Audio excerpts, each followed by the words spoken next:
Não é um exagero dizer que hoje é um dia histórico para o setor de petróleo e gás no Brasil e também no mundo, né? A natureza nos presenteou com o pré-sal, que é uma província extraordinária para a extração de petróleo, mas nós não conseguimos, né, tirar proveito imediatamente dessa descoberta, né?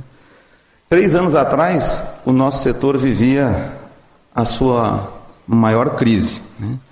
A atividade tinha colapsado, a arrecadação tinha despencado, o estado do Rio de Janeiro tinha ido à lona, né? Era preciso reagir. Um leilão histórico, como disse o diretor-geral da Agência Nacional do Petróleo, Décio Oddone. Mas o resultado foi aquém do esperado. O bônus acumulado foi de 69 bilhões e 960 milhões de reais. Dinheiro suficiente, por exemplo, para desbloquear despesas que estavam previstas e foram congeladas por causa do rombo fiscal, como afirmou o secretário de Fazenda do Ministério da Economia, Valderi Rodrigues. Somente com o leilão de hoje, nós temos uma nova receita primária, um valor que permite com que todo o descontingenciamento seja feito. Até o final do ano, claro. Até o final do ano, até porque já estamos próximos, né? O plano era ambicioso, arrecadar quase 107 bilhões de reais com a venda de 4 blocos de exploração comprovadamente cheios de petróleo. Mas só 2 deles foram negociados. O governo já tinha até mesmo combinado como faria a partilha dessa fortuna com estados e municípios. Agora, as contas terão que ser refeitas. Por que o maior leilão de petróleo do mundo teve um resultado abaixo do esperado? Qual o impacto sobre as contas públicas? E o que deve acontecer com os 2 blocos que não foram negociados? Esses são os temas do Ao Ponto de hoje. Eu sou Carolina Moran, estou com Roberto Maltic e nós conversamos com os repórteres Bruno Rosa e Ramona Ordonhas e com a colunista Miriam Leitão. O Ao Ponto é o podcast diário do Globo. Está disponível no site do jornal, no Spotify, no iTunes e nas demais plataformas de áudio. Fique com a gente.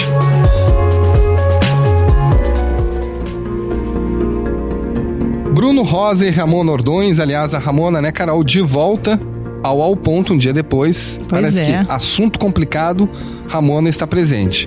Pois bem-vindos. Né? Estamos aqui de volta. Vocês participaram da cobertura do maior leilão de petróleo do mundo. Por que ele é tão importante?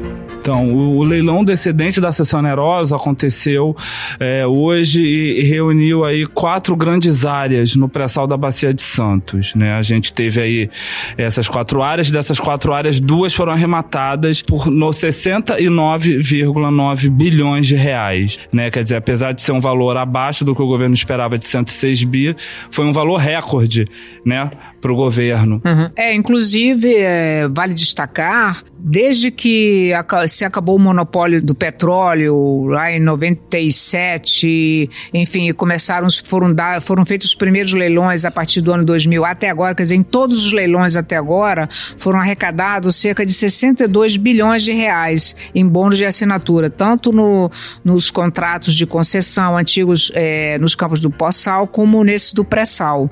E só esses 2 campos, essas 2 áreas nesses 2 campos arremataram quase 70 bilhões de reais, que é uma quantia significativa, apesar de ter ficado um pouco abaixo da meta do governo federal, que era os 106 bilhões. Né? Exatamente. O destaque aí fica por conta de Búzios, né, que tende a ser o maior campo de petróleo em produção no Brasil nos próximos anos.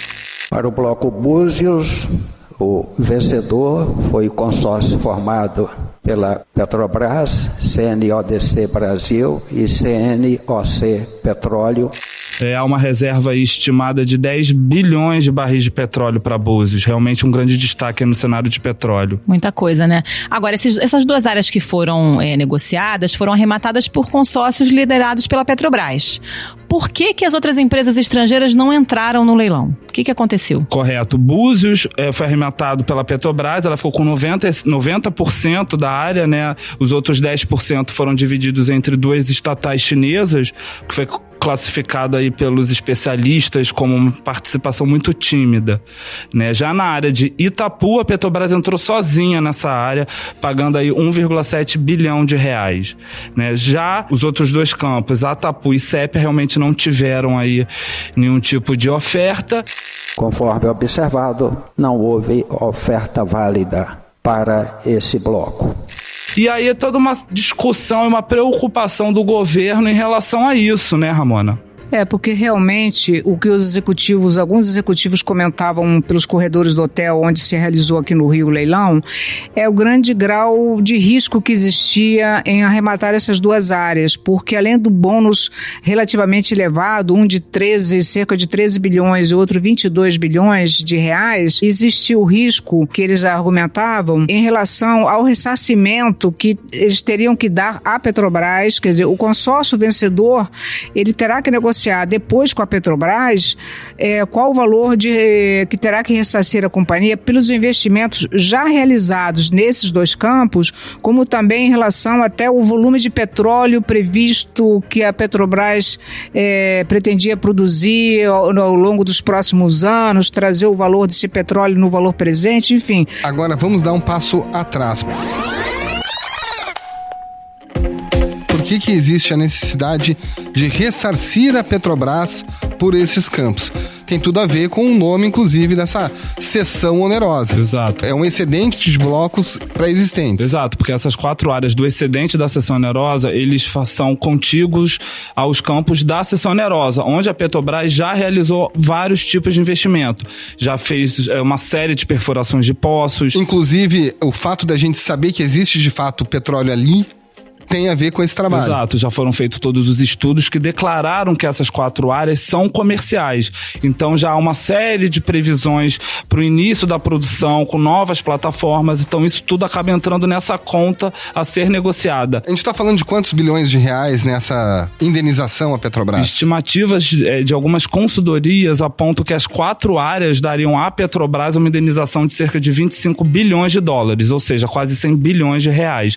E o próprio Décio Oddone, diretor-geral da ANP, classificou esse ponto como uma das grandes incertezas e riscos para as petroleiras não terem entrado sozinhas nessas 2 áreas que não ficaram aí, que não receberam algum tipo de oferta, né? E o próprio presidente da Shell, o André Araújo, comentou a jornalistas no evento que a Shell não entrou no leilão de hoje por conta dos preços, por ter considerado as ofertas caras. Tem vários motivos. Posso falar que são ofertas caras. Eu acho que talvez o ponto mais importante também é o fato de que a companhia tem uma disciplina de capital muito forte e a gente não tinha como ter esses projetos passando esse ano. O governo espera arrecadar 106 bilhões de reais com a assinatura dos contratos, o que seria o maior valor já arrecadado numa rodada de licitações de petróleo. Por que o governo manteve até o início do leilão o discurso, sendo que já tinha essas premissas colocadas que poderiam dar um resultado abaixo desse esperado? Bom, acredita-se que nessa última semana, nos últimos 10 dias, as petroleiras estrangeiras começaram a ter algum tipo de conversa informal com a Petrobras e daí essas empresas começaram a ter uma sinalização da Petrobras de que o valor a ser pago, a ser indenizado à companhia seria muito alto. Então isso teria, de certa forma, aí deixado as empresas um pouco reticentes em fazerem ofertas. O governo de antemão percebeu um pouco esse clima de que essas áreas aí não poderiam ser arrematadas por conta desse impasse, o que levou o próprio ministro de Minas e Energia, Bento Albuquerque, hoje após o leilão, durante uma coletiva de imprensa, a falar que dependendo do resultado da 6ª rodada de petróleo, que acontece um dia após o leilão do excedente, a pensar numa mudança no regime de partilha. Afinal, será que é isso que os investidores querem? Será que a partilha é o melhor para o Brasil?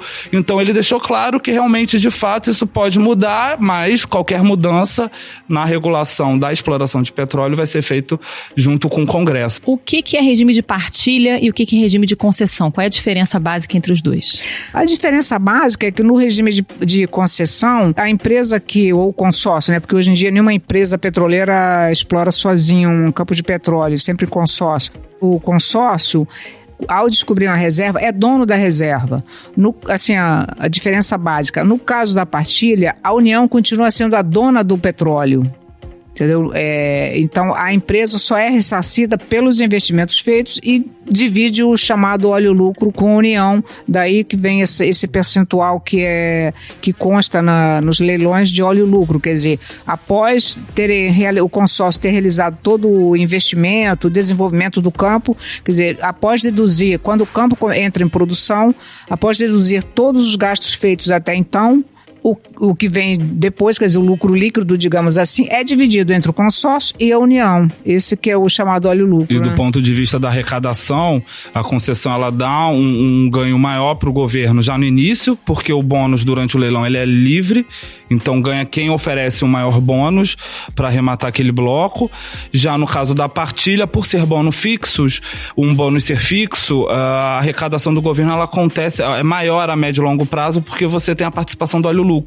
E como esse óleo-lucro é maior, o governo acaba ganhando mais a médio e longo prazo. É como se fosse a diferença entre pagar à vista e pagar a prestação. Digamos, muito mal resumidamente, mas no regime de concessão você paga um valor alto ali à vista largada, e no regime de partilha você vai pagando aos poucos à medida que o óleo é explorado. É isso? Exatamente. É mais ou menos isso, porque, digamos, ela na partilha deduz primeiro todos os investimentos realizados, tudo que foi gasto. Quando chega o lucro líquido é que é feita essa divisão entre o governo e o consórcio, sendo que aí o governo tem essa questão, que o governo, como é dono daquele petróleo, daí que ele tem uma empresa que é a PPSA, uma empresa estatal, que ela que coordena essa operação, porque ela tem que vender esse óleo, né? Porque a União passa a ter óleo, a petróleo, né? Que hoje em dia... o pagamento é feito em petróleo mesmo, né? Pois é feito em petróleo. 70 bilhões de reais não é pouca coisa, muito pelo contrário. O que vai ser feito desse dinheiro? Então, desse valor, uma parte é fixo, já iria para a Petrobras de qualquer forma, que é 34,6 bilhões de reais.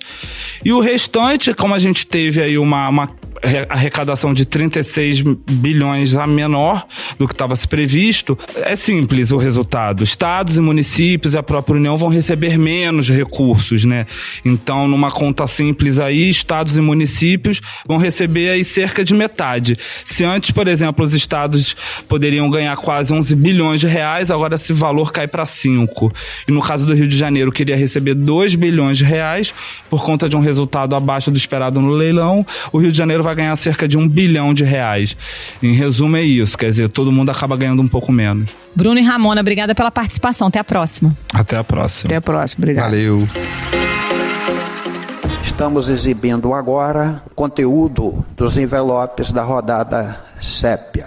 Observa-se que não houve oferta para o bloco em consideração. Miriam Leitão, num leilão que arrecadou quase 70 bilhões de reais, dá para falar em frustração? Dá para falar em frustração porque o governo esperava 106 bilhões no mínimo, Carol e Maltic. Durante todos esses meses ele falou que no mínimo arrecadaria 106, que é a ideia de todos tudo que foi ofertado, os 4 campos serem vendidos pelo preço mínimo. Só que 2 não tiveram ofertantes, né? Ninguém tentou comprar. O mais importante aí é que quem comprou foi a Petrobras. A Petrobras comprou 90% de Búzios, comprou 100% de Itapu e só teve uma participação pequena de 10% em Búzios de 2 estatais chinesas. E as outras grandes, não teve nenhuma participação de uma grande empresa da área de petróleo. Todas ficaram afastadas. Isso que faz os analistas do Brasil e do exterior, que isso já está repercutindo no exterior, considerarem que não atendeu às expectativas do governo. O governo, de certa forma, superestimou o valor desse leilão, sabendo das questões que poderiam atrapalhar essa meta de alcançar os 106 bilhões de reais prometidos. Quem comprasse os outros campos tem que pagar uma indenização à Petrobras, porque a Petrobras é que encontrou todos esses campos. A história disso, como todo mundo sabe, a Petrobras recebeu o direito de explorar uma área, descobriu mais petróleo, então esse excedente é que está sendo leiloado. Então ela é indenizada. E parece que na negociação ela ficou num acordo claro. As empresas não se sentiram seguras para fazer ofertas. A outra coisa que eu ouvi também no mercado de petróleo, de fontes do mercado de petróleo, é que quando o governo ele juntou o calendário político com o calendário econômico, ou seja, o resultado desse leilão seria parte da negociação desse que o ministro Paulo Guedes chama de pacto federativo? Queremos reafirmar o nosso compromisso com essa descentralização da execução de políticas públicas de cunho social através de estados e municípios. Então esse óleo não vai subir e ficar com a União. Isso vai ser descentralizado para a execução de políticas públicas de cunho social. Então ele entrou como moeda política. O prazo para a negociação de uma fórmula que desse segurança a todos os participantes ficou mais curto. Era um assunto muito complexo, não ficou muito claro e como o governo teve pressa para poder fazer essa negociação política. Então juntou isso e deu confusão nesse leilão.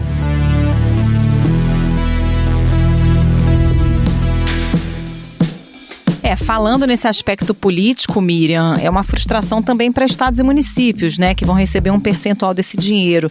Isso pode representar dificuldades políticas, por exemplo, para a aprovação desse pacote que foi enviado essa semana ao Congresso pelo ministro Paulo Guedes? É uma frustração de receita para os estados e municípios. Mas eu acho que o pacote ele é muito amplo e ele tem vários pontos de dificuldade. Não é só esse. De acordo com a PEC entregue pelo presidente Jair Bolsonaro e o ministro da Economia Paulo Guedes ao Senado, ficam extintos municípios com menos de 5 mil habitantes e arrecadação menor que 10% da receita total. Não é isso só que garantiria a aprovação daquelas medidas. Não é? São muitas medidas, vai ter que negociar muito, analisar cada uma até entender cada parte. É muito complexo, esse pacote ele tem medidas muito dispersas. Então, se tem menos dinheiro para essa negociação, nessa transferência de recursos, que é o objetivo do ministro, é descentralizar parte da receita tributária, começando com isso. Mas eu acho que o pacote em si tem outros pontos de dificuldades, né? Então, eu acho que só está começando a negociação. Por outro lado, o fato que aconteceu nesse leilão não significa que o Brasil não seja uma área interessante para a exploração de petróleo. Outros leilões com outras regras podem ter sucesso. Entendeu? O Brasil é uma fronteira importante da exploração de petróleo. Então você não pode julgar o interesse em relação ao Brasil das grandes empresas na área de petróleo por esse caso que aconteceu na sessão onerosa. Então aqui foram questões de regras do leilão que complicaram. Os leilões de concessão, por exemplo, são mais claros, simples e talvez atraiam mais interesse. Sobraram 2 blocos. Eles ainda são um ativo importante, né, para novos leilões. Será que será feito por esse regime, que é o regime de partilha e que não teve tanto interesse do mercado, por um regime mais competitivo, que seria o de concessões? É possível e tem esperanças no mercado de que aconteça isso. Eu conversei com fontes do mercado de petróleo que têm interesse nesses campos e acham que se eles forem reapresentados num regime de concessão mais simples, mais fácil de entender, que já deu muito certo no passado, haverá mais interesse. Nesse. Mas não é simples fazer essa transição, é preciso fazer um acerto regulatório, tem que fazer a indenização da Petrobras, porque ela investiu nesses campos, enfim, tem sempre uma negociação no meio, né? Mas é possível sim. E inclusive assim, os próximos leilões que acontecerem, como eu disse, no Brasil, podem ter sucesso. Esse teve um problema específico, problema de formatação do processo, né? Tudo na lei de partilha é mais complicado do que no regime de concessão. Miriam, muito obrigada pela participação. Até a próxima. Até a próxima.